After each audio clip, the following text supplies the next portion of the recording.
again. Let's start again. Hello, everybody, and welcome to this week's episode of Nicci Chats 2. Sorry for those of you who are hoping to join us live. We did try, but we were having some serious technical issues and it just wasn't working.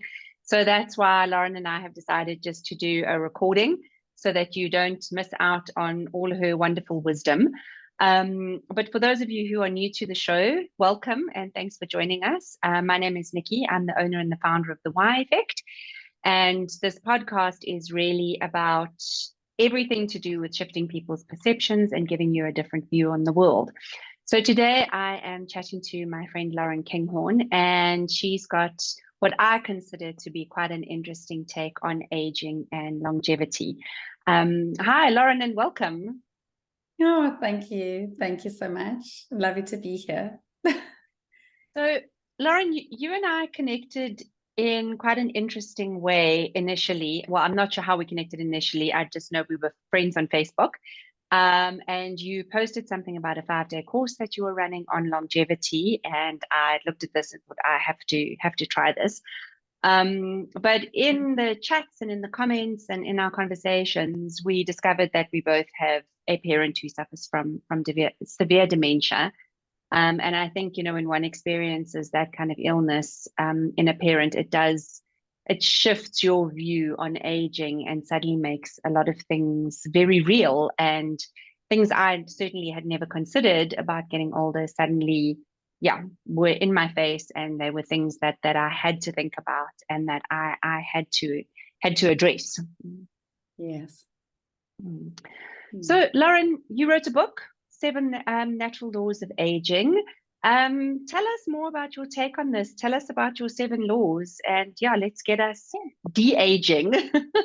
Yeah, it's called the 7 Natural Laws of Longevity. But it's not just about longevity. It's because longevity is essentially lifespan, although I think we do include a bit of health span in there. But it's not just about living longer. It's about your health span, kind of your well span, really, your mind span, your joy span. So because I think that all of us want to live longer, but we don't want to live longer and be like our one parent in frail care for the last few years of our life, unable to recognize our loved ones, unable to do anything for ourselves. And the thing is, there is a huge discrepancy between how people age. The World Health Organization actually has a really interesting quote on their website about longevity, where they actually say that you can have an 80-year-old acting like a 20 or 30-year-old, and and also an 80-year-old who cannot do anything, is completely bedridden, cannot do their own toileting, cannot feed themselves. And that's the case with me, with my dad in frail care. I'm not sure if your mom's got to that level as well. I mean, my dad hasn't been able to feed himself, dress himself, stand up, sit down, go to the toilet, anything for many years, and he's now no longer able to communicate at all. And for many years, his communication was very garbled and difficult to understand. And now there's just nothing. I don't even know if he knows who I am when I go there. I actually mentioned when we were doing our challenge a couple of weeks ago that I hadn't seen him smile in a long time. And then last week when I went there, he actually gave me a smile. I kind of sat right in front of him and I was looking right into his eyes, and I managed to catch his attention and got a smile. And it was like, that's like a big victory for someone when you're dealing with someone with such advanced dementia, just to get a smile from your loved one.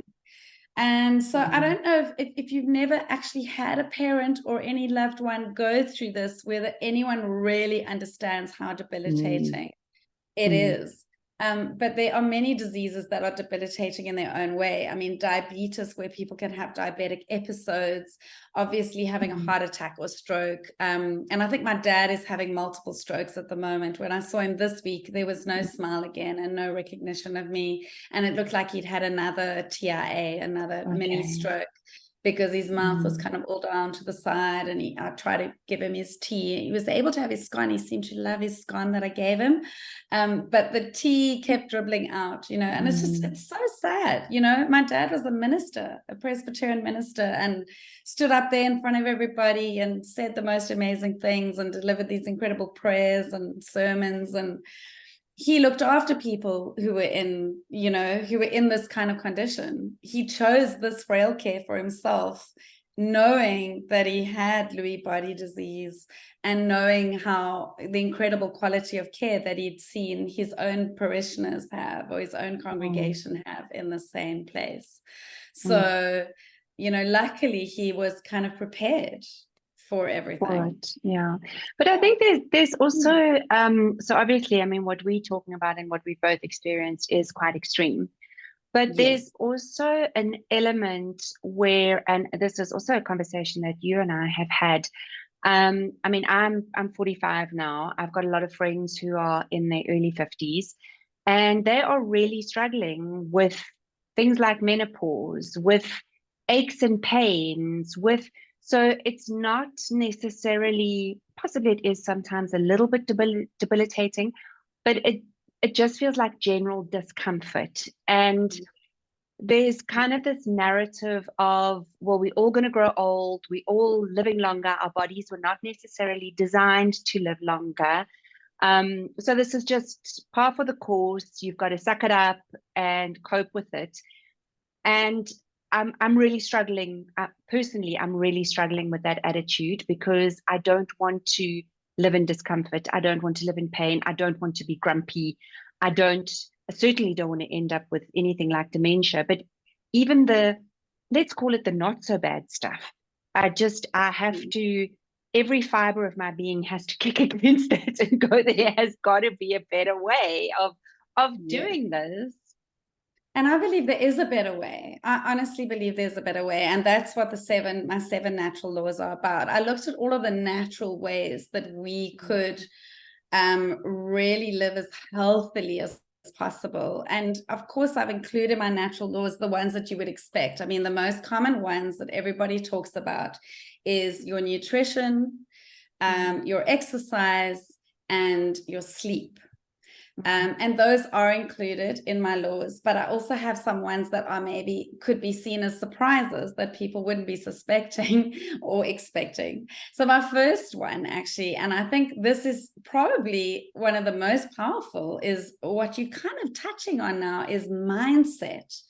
How we think about ourselves and aging, and also just how we think about ourselves and our bodies. One of the things that I noticed my dad did is he handed over his body to doctors. So he came from an age where the doctor knew better than he did, and it wasn't like nowadays we are looking at what we can do for ourselves, how we can take responsibility for our own health and wellness. But my dad's way of taking responsibility for his own health and wellness was to defer to a doctor, and whatever the doctor said he must do, whatever pills he should take, that's what he took. He also did, when I got more and more into natural medicine, he did also listen to me and take supplements and that sort of thing. So it's not that he was completely closed. He was open to other ideas, but the very general things that people do not want to change is they don't want to change the way they eat. They just don't want to. They just want to dig their heels in and say, well, it's not going to really have a massive effect on my life long term. And they're not seeing that it's those little effects that are happening are the beginning of the long-term effects. So the little aches and pains could be the beginning of arthritis, and arthritis can be crippling later on. My dad had every op imaginable for arthritis. There are so many things that one can do early on that could actually change it, but it does start with mindset. It starts with realizing that you have the power and that you have a choice on whether you're going to really let yourself go and let your health and wellness go, or whether you're going to take charge and listen to the things that can make a difference. And there are so many scientific studies that prove that lifestyle changes actually do make a difference. For example, I read a study yesterday about the telomeres, because I thought, let me just get, I do want to include in my full book. I've got the ebook out already, but in the full book that I'm writing, I want there to be the science behind everything I'm saying, and then a little bit of my story, and then a little, sort of anecdotal stuff, and then also what practical steps you can take. And what the scientific study said about your telomeres shortening, because our telomeres shorten as we age. The telomeres are parts of the DNA. Lauren, so I was just about to ask, what's a telomere? So what a telomere is it's the little end of a DNA strand that looks like if you had a shoelace, and the end of a shoelace, that little cap at the end, and how that can sort of fray off and then shorten. Okay, so it's like your shoelaces of your DNA are shortening. And as you start losing bits, those telomeres shorten over the age. They used to think that our genes and our DNA, it was all uncontrollable. The more they are studying epigenetics and gene expression, the more they are realizing that a lot of it is in our control. It's not about our past. It's not about if our mom had it or our dad had it or our grandmother had it, that we were now going to get this illness. It's about how we live our lives. So what really gets passed down is habits. What gets passed down is how we eat, how we sit down to eat at the dinner table, what the conversation is around eating, whether our parents are very active or not very active. Those kind of habits, whether we live sedentary lives, our sleep habits could also be passed down amongst, down the generations as well. And so that's, and our mindset, of course. But your mindset is definitely, it's definitely a habit. You can see that from, might not necessarily be a parent, but it's definitely the company you keep and who you spend time with. And I was listening to a podcast earlier today, and I started a lot of sentences like that. I was listening to a podcast because I get a lot of my information from them. And this neuroscientist was talking about the impact of watching the news every day. And how I think the stat was, because I've literally just listened to it now, people who watch the news on a daily basis are on average 27% more unhappy in that day than people who don't. And not being completely aware and shoving your head in the sand, I absolutely don't agree with that. But it's how the amount that we actually consume and how that affects us.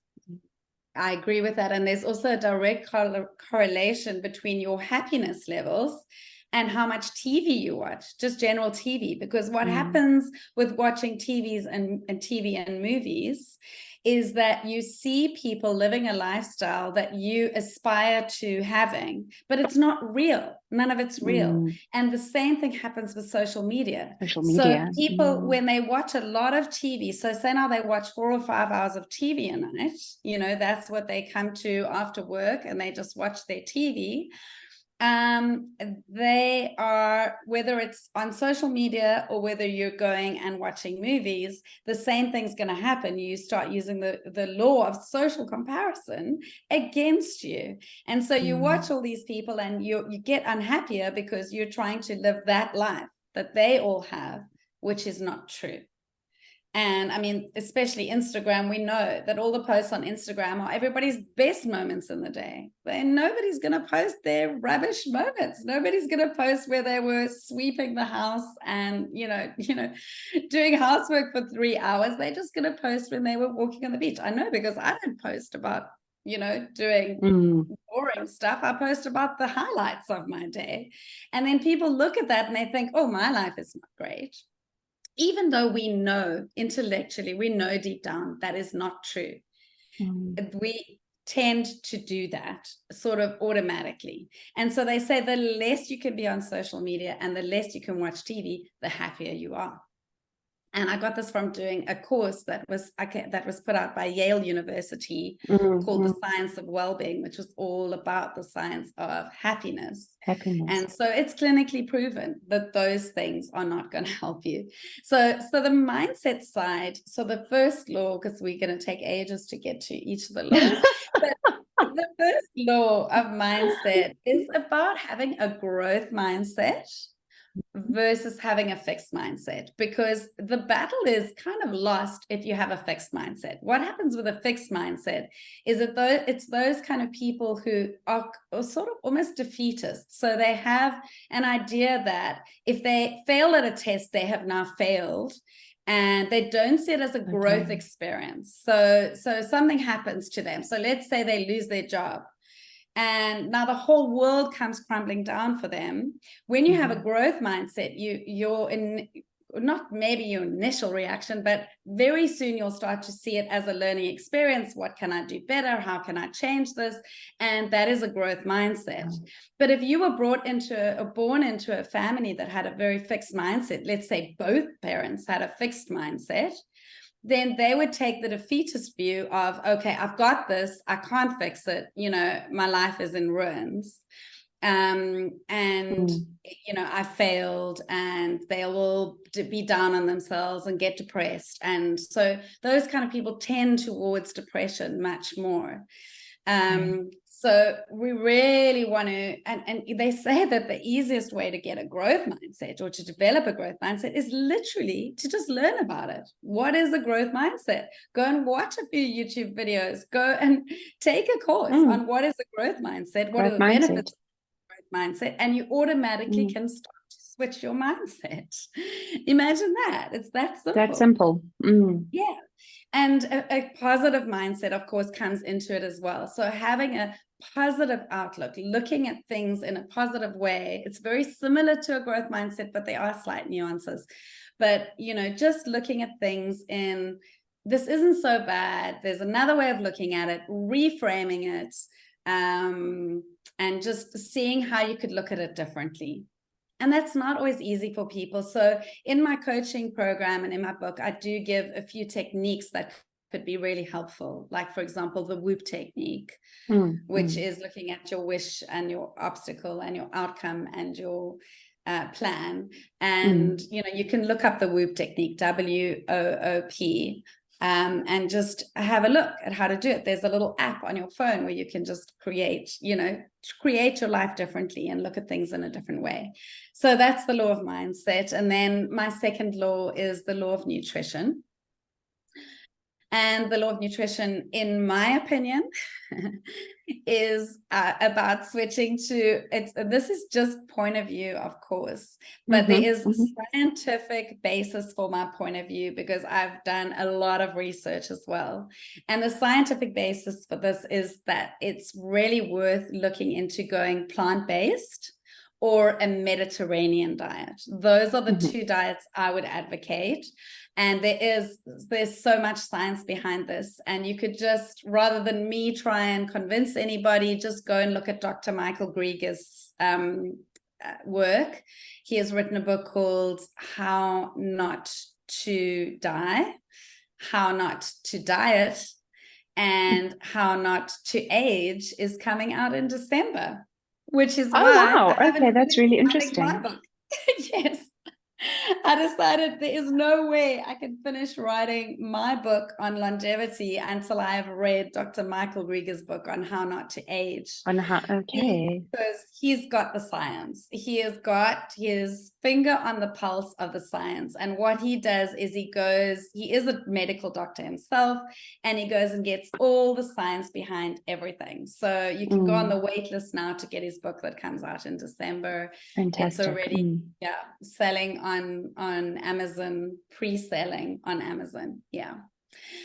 So that is what I recommend, just looking into it. And for me, switching over to the right diet was, again, I did it the simple way. I literally just watched every video I could find on the benefits of going plant-based.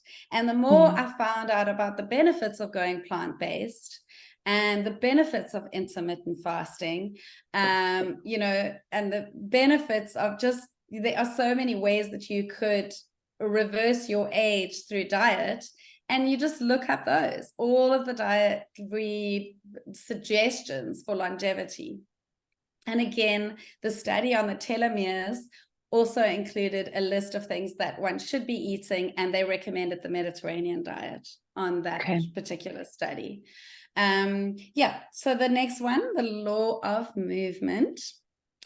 I like to call it movement rather than exercise, because as soon as we think of exercise, it becomes like a thing we have to do. We have to get up, go to the gym, and it's like this other thing we have to add to our already overladen to-do list. And the idea about exercise is to reduce your stress levels, not to increase your stress levels. Them. But as soon as you add something else to the to-do list, it becomes an increase an increased stress, doesn't it, for many people? If you have been a couch potato for the last 20, 30 years, moving again, getting to move is quite a thing. And so you really want to find that thing that lights you up. Something like dancing or walking in a forest on the beach, or just in your neighborhood and checking out the houses maybe, or whatever feels comfortable to you. Maybe rebounding is quite fun for you. Maybe going and taking up a sport like tennis, or, if you're competitive, maybe you want to actually do some kind of sport, join a club. My husband is nearly 60 years old. He'll be 60 next year. I'm 50. And he still plays touch rugby 2 or 3 times a week. And so exercise, and he says that the reason he's so healthy, because he's not focused that much on the nutrition side, is because he exercises. And you can get away with a lot of evils if you are exercising a lot. Yeah, it really helps. But there is a point where exercise can become too much. And I think that over-exercising is also dangerous, So, for example, people die running the Comrades Marathon. People die cycling in the Argus Cycle Tour. Too much exercise can be dangerous. And I really think you have to pace yourself and just enjoy it. The idea is to enjoy it. And if you look at the blue zones around the world where people are living the longest, those are areas that they've identified around the world where people live over 100 years old, more than anywhere else in the world. And in all of those areas, exercise is not a thing. It is just included in everyday life. So they are chopping wood, they are kneading dough, they are getting up and sitting down, they are walking up steep hills, they are doing that forever, for as long as they live. They are active people naturally, rather than, if we go back to how cavemen were, they were active. They were picking berries and fruits off trees. They had to do everything themselves. They were hunting. It was a very different kind of exercise. And if we could bring in natural exercise into our daily life, and for most of us, that would mean walking up the stairs at the office, right? Or parking our car, and not closest to the shop is what we can get to, but furthest from the shop is what we can get. Rather just, we just don't think of doing that because we're always in such a rush. And there's also, I was listening to a podcast, surprise, with a physiotherapist, and they were talking about this notion of, the sort of catchphrase of sitting has become the new smoking. And this guy has done a lot of research into it. And he said, actually, sitting per se is not the problem, because then everybody rushed out and got these standing desks and all this kind of thing. And he said it didn't actually solve the problem, because the problem is not whether you're sitting or standing. The problem is whether you are sedentary or not. So whether you are standing still or whether you are sitting still, it's the same evil. So you've got to move. You can't be still. So a standing desk is not necessarily going to help you with your hip flexors and all of these evils that supposedly sitting cause, because sitting is not the problem. It's being sedentary.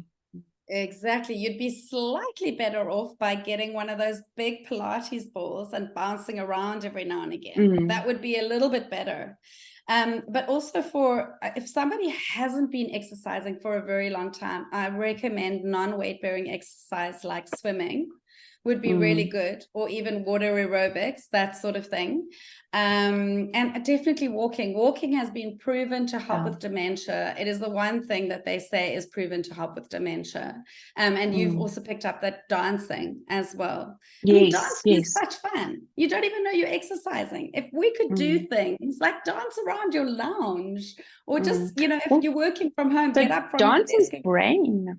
It's good It's for your so good. brain because you have to Yeah. remember things. It's yeah, so watching some dance steps. So I got into, when I was doing the Science of Wellbeing course, I started doing home workouts. So I did a bit of dancing, a bit of learning the Latin American dancing steps. Okay. I did a bit of yoga. I found amazing channels, you know, on YouTube, free channels where you can go and just That's exercise in the awesome. comfort of your own home. And that really helps. So just getting yourself moving, and there's no excuse anymore because we all have a TV or some kind of device, and you can watch it on your cell phone. Anyway, so that's the movement, and we can all do it from home. You know, it's really easy. Although I do recommend getting outdoors as much as possible as well. I definitely think that that helps. It helps for our just general sense of well-being. To get out and be in nature is so good for us. And once we get into walking, we might even get into hiking. And we have something called kloofing here in South Africa, which maybe other people haven't heard of, where you go walking along a riverbed, you know, and you can hop across rivers, and it's really fun. Yeah, the next thing is the law of rest. I don't call it the law of sleep because I know that sleep is very important, and we do need to get our 6 to 8 hours of sleep, because definitely for dementia and for other illnesses, when you start going below 6 hours a night, that's when you start having problems. But rest, it's not just sleep. It is also taking breaks. We don't do that anymore. In our modern society, a Western society, people are not resting. They're not taking downtime. They're not taking holidays as much as we should be. They're not taking a Sunday off. Especially if you're an entrepreneur and have your own business. We generally tend to work around the clock, and we're not taking that real downtime where we just switch off. And I'm not just talking about TV, because we've talked about how TV can be damaging. I'm talking about taking a walk with your partner and having a chat and a walk at sunset. I'm talking about lying in a hammock and just chilling and reading a book. I'm talking about meditation. Meditation is also mentioned, believe it or not, in the telomere test, in the telomere study.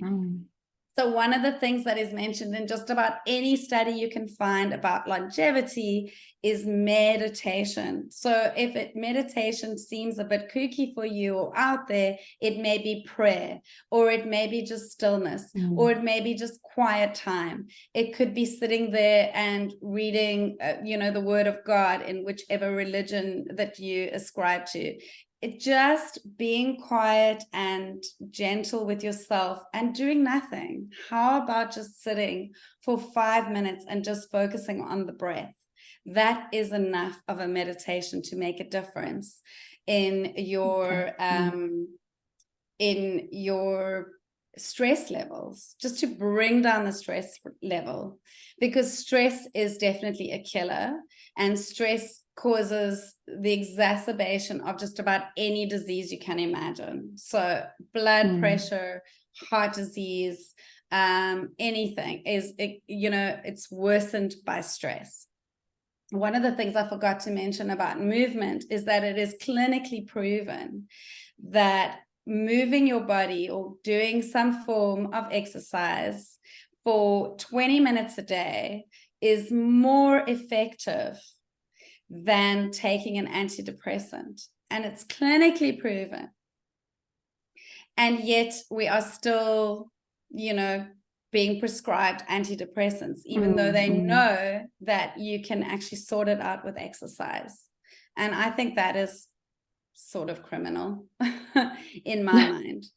Because there are a lot of drugs that are overprescribed, and antidepressants are definitely one of them. And I believe they can be very dangerous. I'm sure there are cases when they are absolutely necessary. I'm sure there are. I'm not a doctor, but I know that if you can sort it out with exercise, and that could be an option, I would try that first. That option. But I suppose it gets back to, I mean, I loved what you said in the beginning about you felt like your dad handed over his body to doctors.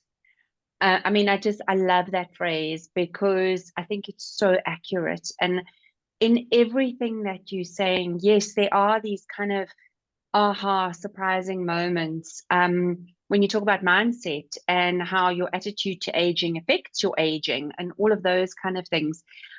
But this notion that we are actually 100% responsible for what happens. And I know, in defense of some doctors, I've got friends who are the people who probably exercise more than they should and have actually done damage to their bodies. When they get sick, they go to the doctor and they say, I've got a cold, I want an antibiotic. I'm training for a race. I need to be better by next week, Tuesday. I need an antibiotic.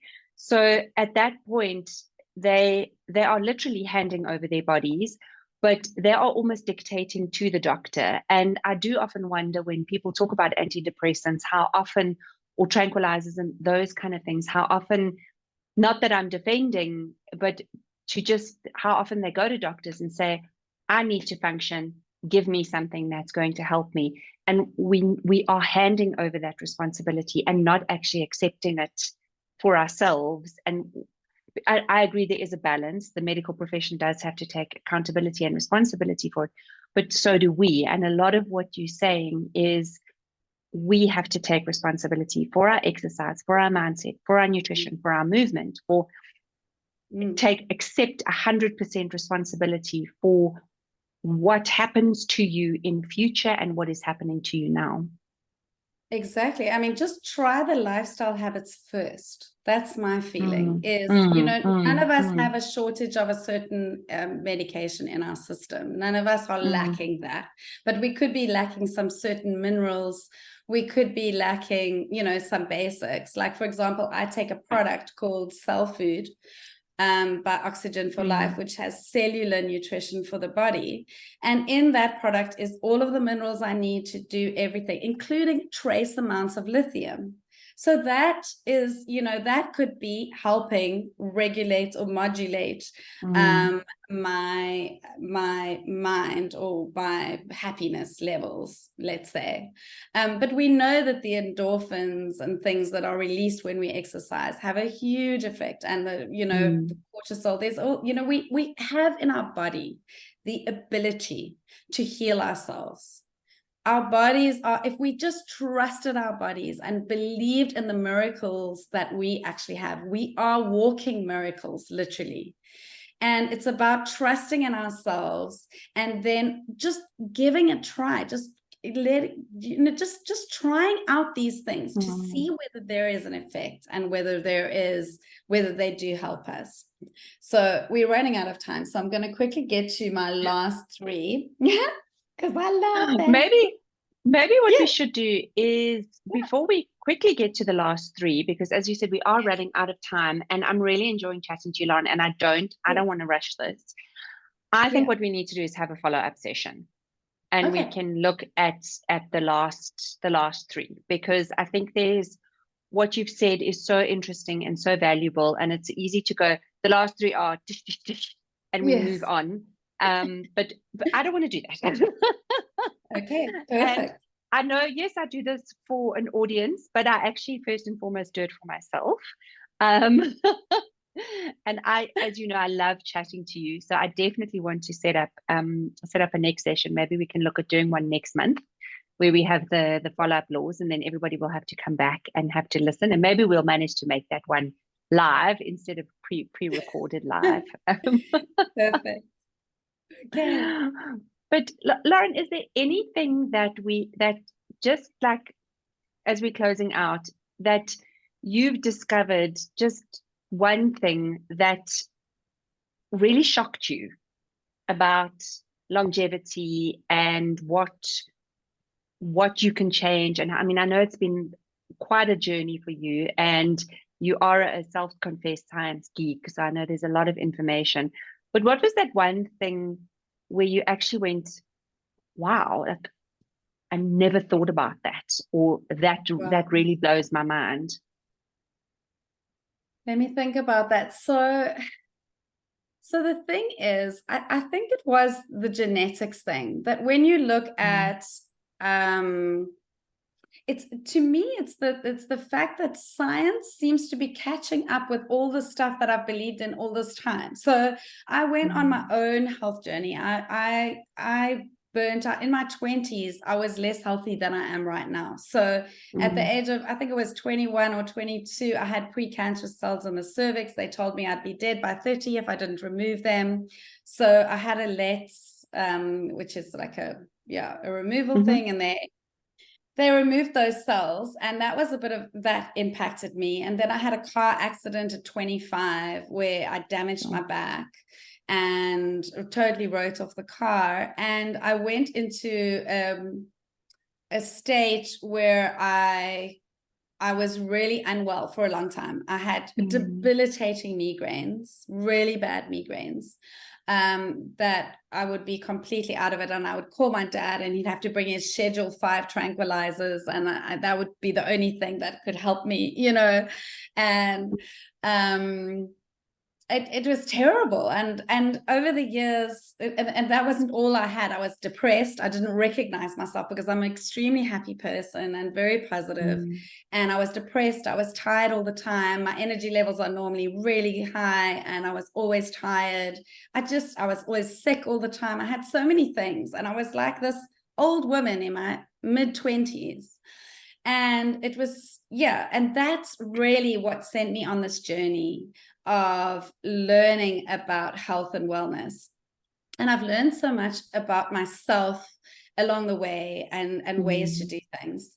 Um, and and that's, yeah, so finding out about my dad and seeing my dad's health deteriorate. Also, I've learned a lot about his journey and things that mm, I could avoid in my own life.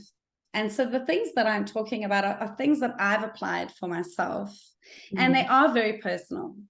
But I think that everybody needs to look at themselves and their own way. And I might put things across that are really strong because I have a strong viewpoint about something because it worked for me.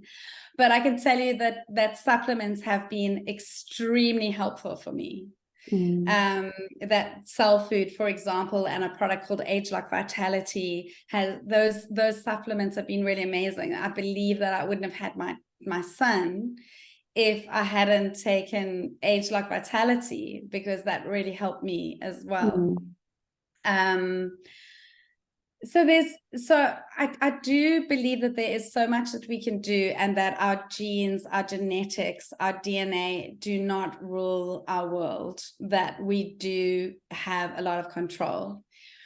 But the single biggest thing that I think that I'm using now in my life is meditation and mm. self-hypnosis. I'm really finding that to be incredibly helpful at reversing all Okay. kinds of Mm, conditions. So it's kind of a combination of energy healing and meditation. And putting those two together has helped me tremendously. I think that we live in a highly stressed world with so mm, many things on the go and so many worries, and that if you are learning how to meditate, whatever that means for you, whether it is in a yoga class or walking meditation, or whether it is just sitting and learning how to breathe, or doing a self-hypnosis video that puts you to sleep at night and helps you go in, I'm finding that those have been exceptionally helpful. mm, And I think that it's kind of the missing link for a lot of people, that they resist learning to meditate, and it's actually not as difficult as one may think. mm. It could be just as simple as just taking a few deep breaths, taking some deep breaths, some deep belly breaths, and just, just becoming present and just being in the moment. And that can make the world of difference. It's the thing that's probably lowering my blood pressure. It's the thing that's, I use it. So recently I had a couple of migraines again after years of not having them. And what I did instead of reaching for the Schedule 5 drug is I learned how to meditate them away. I literally found YouTube videos, free videos that took me into a meditative space to clear headache and migraine.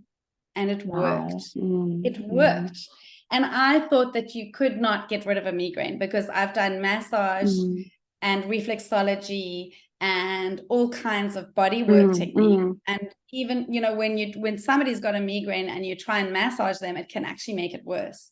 You have to be extremely gentle. Extremely gentle with the body when you're in that situation, when you're in any high level of pain. And the thing that works for hectic pain levels like migraine or lower back pain or whatever it is somebody's going through is just to breathe and to be quiet and to be still and to come into the body and allow. So that's probably been the biggest insight for me most recently. The other things came so long ago that I can't remember them as being aha moments. That's okay. They've been there forever. Like it feels like I've known them for too long. But this has been a revelation to me that I could cure something that intense with meditation. Well, Lauren, thank you very much for that. And thank you so much for taking the time to chat to me. And I look forward to chatting to you again. So you'll have to give me more time next month. So we've covered 4 of the laws, and then we'll do the next 3 in a follow-up session. But yeah, thanks everybody for watching and thanks for joining us. Lauren, where can people reach you? Where's the best place to get hold of you? You can pop across to my website, laurenkinghorn.com, and then you can download my free ebook, and then you'll get to know the last 3 if you want a spoiler alert for next time. Yeah, but there's a little pop-up that comes up where you can just sign up to my email list and then I'll send you the book. Or the book is actually an instant download, PDF download. Oh, fantastic. Okay. And I know you are also pretty active on LinkedIn, Facebook, Instagram, across social media platforms, so people can also get so I'm Lauren Jean Kinghorn on Facebook and Instagram, Lauren Kinghorn on LinkedIn, and I have a group on Facebook called Mindful Metamorphosis. Yes. Which is pretty active and engaged. Yeah. Fantastic. Well, Lauren, thank you very much. It's been fantastic chatting to you. Thank you, everybody, for joining us. Sorry we couldn't do this live, but glad you could get some of Lauren's wisdom anyway. But yeah, have a good week. Take care. Watch your mindset. Try meditating. Let's give it a bash and see how it goes. And I will see you all soon. Thanks, everybody. Bye-bye. Thanks, Nicci.